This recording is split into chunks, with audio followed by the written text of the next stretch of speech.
Good morning and welcome to Farm Factor. I'm your host, Jamie Bloom. On today's show, Kyle Bauer visits with Doug Goyings to talk about the wheat market and challenges with global trade. Then enjoy this week's Kansas Soybean update. Next, Duane and Jim Lappin talk about weed control and combating weed resistance. Then it's this week's Kansas Farm Bureau update, and as usual, we'll end with Plain Talk with Kyle and Duane. Stay with us.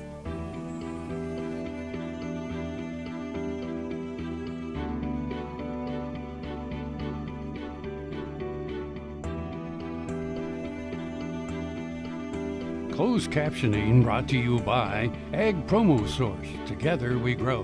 Learn more at agpromosource.com.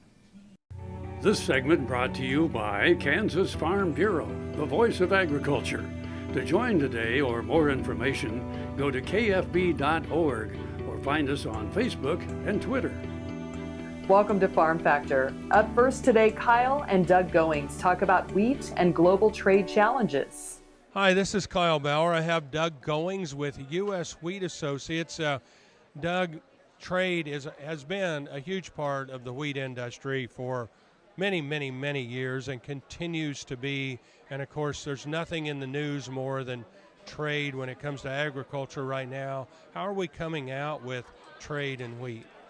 We're doing a lot better since they've got the new trade agreement with Mexico and Canada. That's going to continue to allow us to ship wheat down to Mexico, which is very important. Our next important market is Japan, because right now, since we're not in the TPP, we are going to have the tariffs are going to be raised on us, and they're going to be lowered on the Australian and Canadian wheat. So we do want to make sure that we try to get a trade agreement fairly quick with them, because January is when they start changing the tariffs. There's places in the world that we used to ship a lot of wheat that have gone to somebody else. Yes, especially Egypt, which is one of the largest buyers in the world. They buy all theirs out of the Black Sea. And the main thing is because of quality.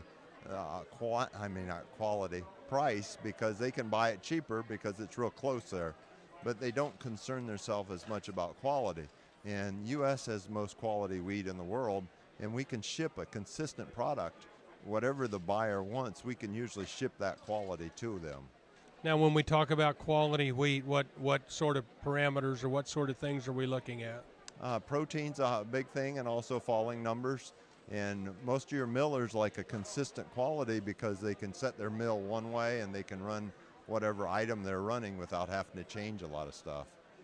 And the way we get that consistent quality, though, a lot of times are the people that are shipping there or the merchandisers make that quality that they want?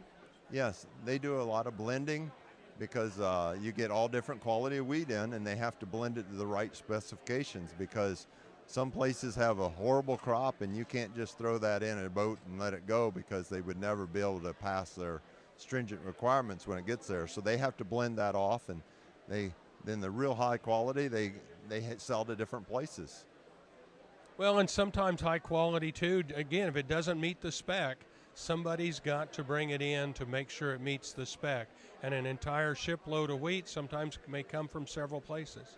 Yes, about all your shiploads are combined from multiple locations, and then they can blend it to get the exact quality they want. So with all the angst with trade, will the net be positive, or does that remain to be seen? It remains to be seen, but if we get an agreement with Japan, we ought to be able to hold our quantity going to Japan. That's a key thing, because right now with the Mexican trade agreement, I think we're going to hold that market steady now. And we're always looking with the WTO stuff, the World Trade Organization. We have several cases around the world where they're not taking as much wheat as they're supposed to, and if we can get some of that worked out, it would be great to move our exports. So the dollar fluctuation, does that affect the exports of wheat? Yes, it does. As the dollar goes higher, it's harder to sell it overseas, so we definitely would like to. The dollar's got to be high for us because we're doing good, but for trade, it's not good. So we got kind of a mixed bag when you talk about the value of the dollar. We're visiting with Doug Goyings. He's with the U.S. Wheat Associates. This is Kyle Bauer reporting. Back to you, Jamie. Thanks, Kyle. Folks, come back after these messages for this week's Kansas Soybean Update. Valley Vet Supply is devoted to providing information and professional quality products at reasonable prices. ValleyVet.com, ValleyVet.com, Valley Vet Supply. Next time you see a beautiful field of corn, reach out and thank the farmers who work tirelessly to raise corn for livestock feed, renewable fuels, and exports to feed a growing world population. The farmers on the Kansas Corn Commission work for Kansas Corn with grower-funded checkoff dollars that support foreign and domestic market development, research, promotion, and education to expand opportunities for Kansas farmers. To learn more, visit kscorn.com. This segment is brought to you by the Kansas Soybean Commission. The Soybean Checkoff, progress powered by Kansas farmers. Welcome back to Farm Factor and the Kansas Soybean Update. This is the Kansas Soybean Update. It's brought to you by the Kansas Soybean Commission. The Soybean Checkoff, progress powered by Kansas farmers. Polly Rulin, the CEO of the United Soybean Board, is joining us. And Polly, as we look into the present, we have to look towards the future as well, and specifically for boards like the United Soybean Board and associated with that, the Soybean Checkoff as well. How do you feel that future is looking right now? I think the future has never been brighter for boards like the United Soybean Board and its affiliated state partners. And the reason is, when you have times that are very tough times, like soybean farmers are going through right now, when prices are low, when supply is high, when sometimes we have bean quality, harvest has been rough, we've got the tariffs, on and on, we have challenges. The reason that the Soybean Checkoff exists is to look forward and see the demand side of the chain and make sure that demand for soybeans is very, very strong. And as long as you have strong demand for soybeans, then you can accommodate little bumps in the road on the supply side. So the Soybean Checkoff and United Soybean Board have been busy looking for other international markets so that we can diversify our portfolio of markets. For example, adding India through poultry is a great example. So how can we sell more soybeans, be that in the form of food, feed, fuel, or fiber? A lot of that focus is on those countries that have the low quantity of soybeans or low input of what they eat or what they use as far as soybeans are concerned. And especially when you think about the opportunities for meat protein in the future around the world and how important soybeans are for poultry, for example, and for pork. When a country starts to gain disposable income, those citizens want a higher quality protein in their diet, and that means they're going to be eating more meat. And they start usually with fish, they move to chicken, and then they move to pork. So anytime we can grow meat consumption in a country and we can feed U.S. soy to domestic animals in order to fulfill that need with U.S. meat, that means soybean farmers are better off. So those partnerships with our supply chain, with our customers in pork and poultry are extremely important and become even more important as we continue to grow yields and supply. You sound optimistic. Those numbers are out there. That potential is out there to really grow that industry. Listen, I come from the meat industry, so I know what the outlook for meat consumption is globally for the next little while, and it is extremely good. A good outlook for meat consumption means a good outlook for soybeans production and demand in this country. That is Polly Rulin, who serves as CEO of the United Soybean Board, who joins us on the Kansas Soybean Update. It's brought to you by the Kansas Soybean Commission. The Soybean Checkoff, progress powered by Kansas farmers. Learn more at kansassoybeans.org. For Kansas Soybeans, I'm Greg Akagi. Hope you enjoyed this week's Kansas Soybean Update. Stay with us after the break for more with Duane Taves and Jim Lappin. What if U.S. soybean oil were an industry sensation? If end users started asking for it by name? That future is here. The time is now. To meet customer demands, the Soybean Checkoff is investing in varieties that produce oil with increased functionality. A message from the Kansas Soybean Commission, the Soybean Checkoff, progress powered by Kansas farmers. All over the country, more and more communities are making the change to biodiesel made from U.S. soybean oil, and the decision continues improving the health and welfare for millions of Americans while adding billions to our national economy.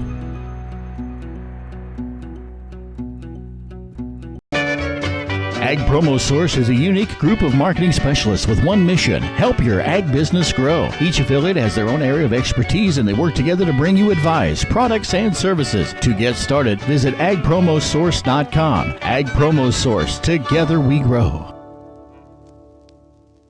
This segment brought to you by Sure Crop, liquid crop nutrition delivered right to your farm. We're back. Now we learn more about weed resistance and control with Duane Taves and Jim Lappin. Duane Taves joining you once again here on Ag AM in Kansas, and an opportunity to catch up with Jim Lappin with AMVAC.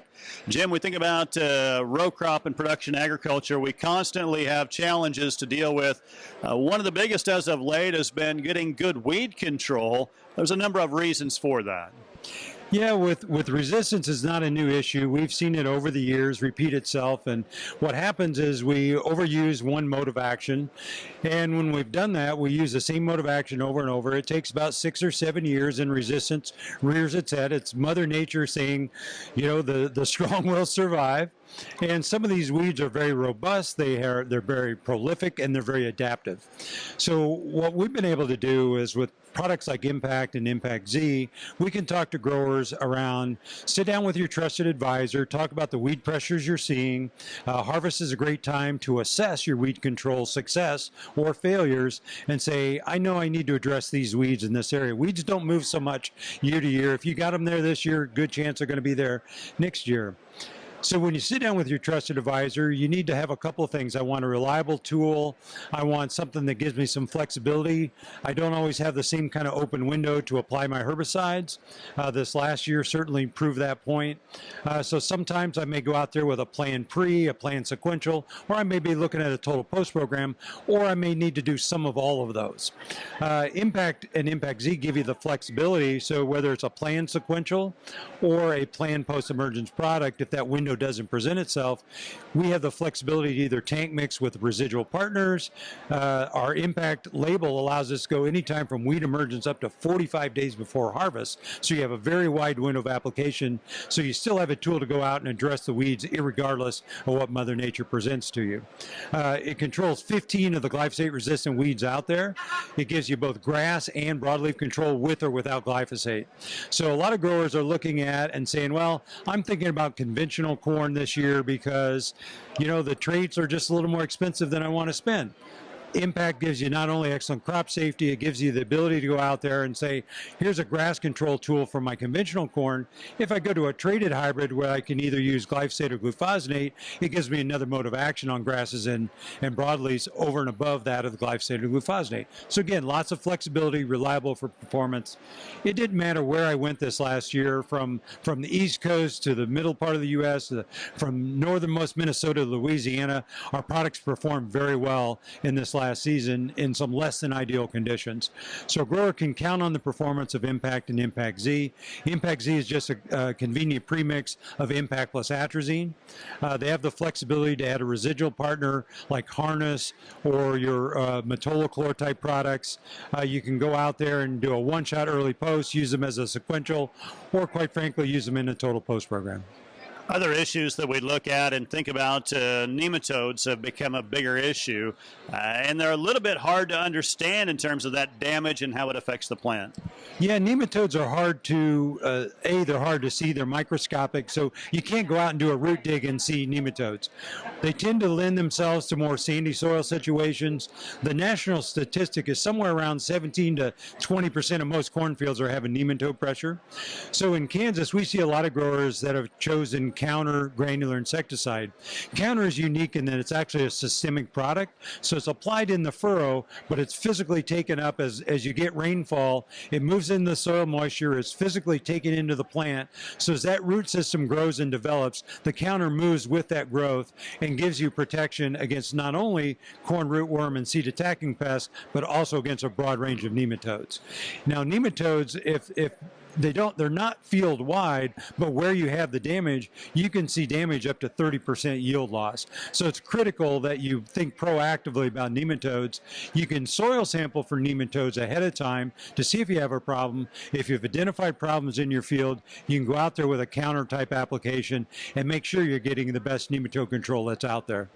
Our thanks to Jim Lappin with AMVAC, joining us here with an agronomy update on Ag AM in Kansas. Jamie, we'll send it back to you.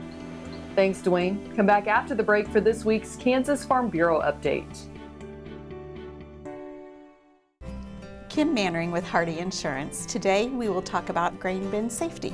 And did you know that February 17th through the 23rd is Grain Bin Safety Week? Have you thought, what do you do to keep your employees safe?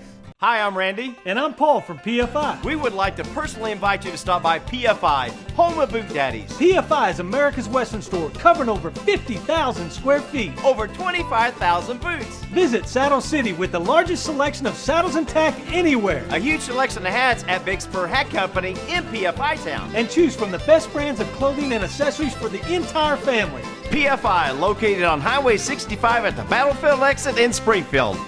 And I'm not kidding. Earlier in my life, I rode bucking horses and rodeos, and my shoulders took such a beating, and that was probably the reason for having several previous surgeries on both shoulders. About a year ago, I decided that I didn't want to have another surgery, and so I contacted Kansas Regenerative Medicine, took their treatment process. It was relatively pain-free. Now, after 8 months, my shoulders have healed to the point where I think I'm probably 90 to 95% of normal. It takes a couple of months to start to see results and feel real progress. That continued to increase gradually until now at approximately 8 months. And I'm extremely pleased. I've got full range of motion.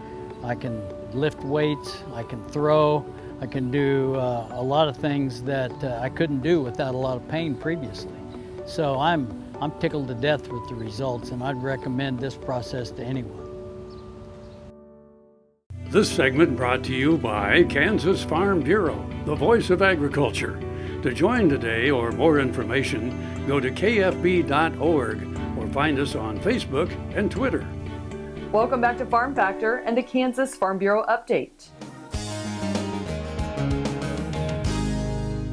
So we just watched the Kansas Senate debate Senate Bill 32. They went to final action this evening and passed the bill 28-11. That's a great victory for Kansas farmers and ranchers and allows Kansas Farm Bureau to take the next step, which will be action in the House committee. We're not sure what committee will be assigned, but that'll be determined in the next several days. This is exciting news and a great opportunity for the next step in this journey on Senate Bill 32, which is a measure designed to create affordability and options for Kansas producers and members of Kansas Farm Bureau in healthcare coverage. So we're looking forward to what happens next and to continuing the discussion with the Kansas legislature. We ask our members across the state who have said for a couple of years that they needed this option and the opportunity for more affordable options for health coverage. So about 75 folks came from all over Kansas just to share their stories with their members of the Senate to say, this is how this issue affects me on my farm. Lots of folks will tell you in Kansas that 30 to 40% of their annual income is consumed by paying for health coverage costs and for between premiums and deductibles, that's eating up that much of their family income. So it's making it hard to continue coverage and forcing folks to make really hard decisions about where they're going to obtain coverage or if they're going to have coverage for their family at all. So those folks came in today and spent the day in the Capitol building in Topeka talking with legislators and making the point that this is an important issue that matters and it directly impacts rural Kansas, rural families, rural hospitals, and their ability to stay on their farms and ranches and continue to produce food, fuel, and fiber that goes around the world. Stay with us. We'll be back after the break with Plain Talk. Tarwater Farm and Home is a 40-year-old local family-owned business. Clothing for work and play, seeds and feeds, boots, toys for the kids, and tools you'll need for around the house and farm. And a service department to keep them in top running order. It's a big store, so take some time to see what they have for your farm and home. Tarwater's everyday pricing is like others' sale prices. When you need it, they've got it. Tarwater Farm and Home, 4107 North Topeka Boulevard. I'm Scott Thellman, and this is Juniper Hill Farms. Even though my parents weren't farmers, they bought this beautiful farm north of Lawrence in 1999. In 2010, I started growing vegetables on this land.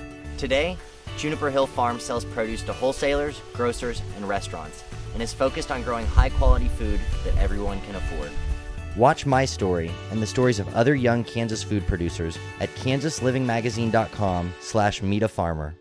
As fourth-generation farmers themselves, Heinen Brothers Ag Service understands the risk and rewards of farming. So when it comes to quality aerial and ground application, fertilizer, ag chemicals, and anhydrous ammonia, call Heinen Brothers Ag today, 800-760-4964. KFRM is one of the largest farm radio stations in the nation, dedicated to informing and entertaining rural listeners from northern Oklahoma to southwestern Nebraska. You can catch KFRM in many ways. Of course, 550 on the AM dial, streaming at kfrm.com, or on your smartphone by going to the TuneIn Radio app, or on Ag AM in Kansas on Tuesdays and Facebook every day of the week. KFRM, tune us in. You'll be glad you did. This segment brought to you by Kansas Corn. Learn more at kscorn.com. Welcome back. Now let's see what Kyle and Duane are up to today on Plain Talk. Hi, this is Kyle Bauer with Plain Talk, with the man who believes that you should make peace with your past so you don't ruin the present, Duane Taves. That's kind of in depth for me. Yeah, everybody knows take that a you moment would never, to you wouldn't think about that. Who wants a piece of the past? Yeah. Anyway, your fact or fiction question of the day, Kyle Bauer. The official language of Brazil is Portuguese. Fact. Attaboy. Look We at both you know go. a feller that spends a little time down there. Doesn't speak It's kind of Spanish. fun when he's walking around in a crowd of people and he's FaceTiming an employee down there. Right, yeah, as a and plant he's down talking in Portuguese, and Yeah. everybody's kind of looking at him a little. kind of give him the wonky Give him eye. a little look and twist of the head there. Let's just look at each other. The We're rest of the going to time. roll it off the cuff. Best and worst states for doctors. Doctors? Okay, now we don't really need to name them, but I want to know what criteria you would have for What? a good state if you were a doctor. Well, The state of ill people? I would say a good thing would be highly specialized. So the number of specialists in the state. Oh, okay. Being able to what specialize. if you weren't a specialist, though? Would it be If you weren't? So it wouldn't be a good state for a doctor if Well, you weren't no, a then it would be, specialist? because then the GPs would be hard to find too. Yeah, so I think you're barking up the wrong tree there, Sunshine. Well, if you were a gave doctor, me no prep. what were the things you would care about? Okay, well, work hours would be important to me. Okay. The fewer the better? Yeah. Or the longer because you can make more. Well, I Yeah. will tell you, the best state, South Dakota. Number 2, Nebraska. Number 3, Idaho. Number 4, Iowa. Okay, that's weird to me because Can't- I yeah. would say those are states where people don't get sick very often Okay. because their population density isn't very high. So you're saying as a doctor you so- wouldn't have to work very hard. But you don't make Wouldn't anything make any money. if nobody comes So in. I wouldn't think you'd be that focused on the almighty dollar, Duane Taves. I thought Really? you would, How long have I been around you? I thought you'd be focused more on leisure time. By the way, Kansas is number 7 on good place to be a best doctor. place to be a Yeah. doctor. So I think you're barking in the wrong direction. I don't know where to Coon Dog. bark on this one. Well, does it's, it say? Highest average annual wage. Well, I said for- money, and you couldn't believe I said money. Well, but I think you were going because I was saying you had a lot of specialist. sick people. This No. is average wage, not annual salary. What's the difference? Well, I think wages per hour. Doctors don't work per hour. They work per person that comes by, and if That's you're not working per in hour. If you're working in a hospital, you'd think you're Cranking on a them through. salary. So why would you crank them if you were working? No, in it's a- per person, but that's not per hour. All right, per person. Okay, you're getting piece cost instead of hourly cost. Okay. That's, by the way, it's adjusted for living. And Mississippi is number 1. Really? Yes, and that's one of the few times I- when Mississippi has been come the out best on top. place for anything. But number 2 is South Dakota. Number 3 is Iowa, Georgia, and Tennessee. Now, There's those quite are- that north central U.S. area Georgia there, and though. Tennessee right no, in there. other than that. Yeah. Mississippi, Georgia, and Tennessee are in the top 5. It's The right there in rest that of north them in the central. top 10. You said Yeah. Idaho, Nebraska, South Dakota, and Iowa. Well, we're about Those out of are all time. in the north central. Lowest projected competition by 2024. So the fewer doctors, the better place it is to be. higher pay you get. Yeah, Well, then that's not exactly. necessarily a good thing for the communities. It's about the doctor, not about the community. Which more important? If Well, I you're a was doctor- feeling good about Kansas being like number 7 until you said that. Thanks for joining us. I'm your host, Jamie Bloom, and I hope you enjoyed today's show. See you next week on Farm Factor. Closed captioning brought to you by Ag Promo Source. Together we grow. Learn more at agpromosource.com.